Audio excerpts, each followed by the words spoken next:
আজকে সবকিছু ক্লিন করে একদম ঝকঝকে চকচকে বানাই ফেললাম এন্ড সাথে আরো কি কি অ্যাক্টিভিটিস করলাম ওগুলা নিয়ে থাকবে আজকের এই ব্লগটা।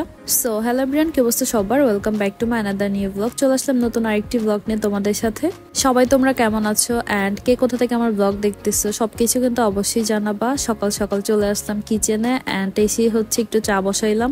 চা ছাড়া তো আবার আমাদের একদমই চলে না, সো আমি একটু চা বানালাম আর সাথে ব্রেড ছিল, সো আমি ব্রেডগুলো একটু টোস্ট করে নিচ্ছিলাম।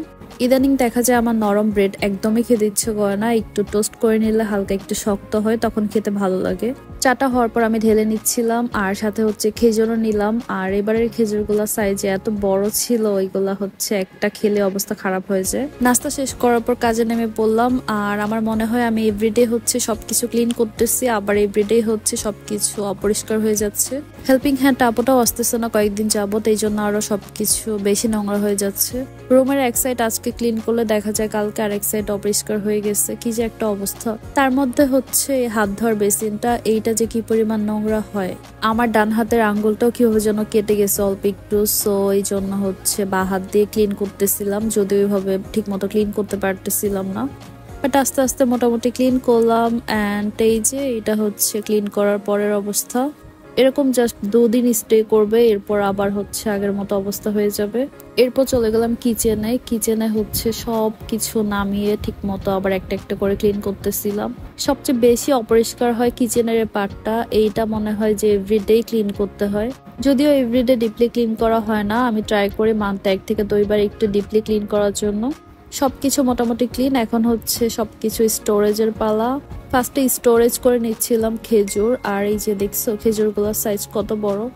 এরপরে হানি স্টোরেজ করতেছিলাম, এগুলো নাকি অথেন্টিক হানি, মানে একদম খাঁটি হানি। আমার হাজবেন্ড প্রত্যেকবার মধু আনবে আর বলবে যে এবারেরটা অথেন্টিক, আর এবারও বলতেছিল এবারেরটাও নাকি অথেন্টিক, বাট মনে হচ্ছিল এবারেরটা আসলে অথেন্টিক। মধু অথেন্টিক কিনা এটা আসলে বোঝার উপায় কি, কেউ কি জানো তোমরা? আমার এটা অথেন্টিক এজন্যই মনে হচ্ছিল কারণ এটা অনেকটা ঠিক ছিল, সো এই জন্য মনে হচ্ছিল যে এটা আসলে হয়তো ভালো হতে পারে। এরপরে চলে গেলাম মোস্ট ইম্পর্টেন্ট জিনিস, পাউডার মিল্ক রিফিল করার জন্য। এইটা রিফিল না করলে তো চা খেতে পারবো না।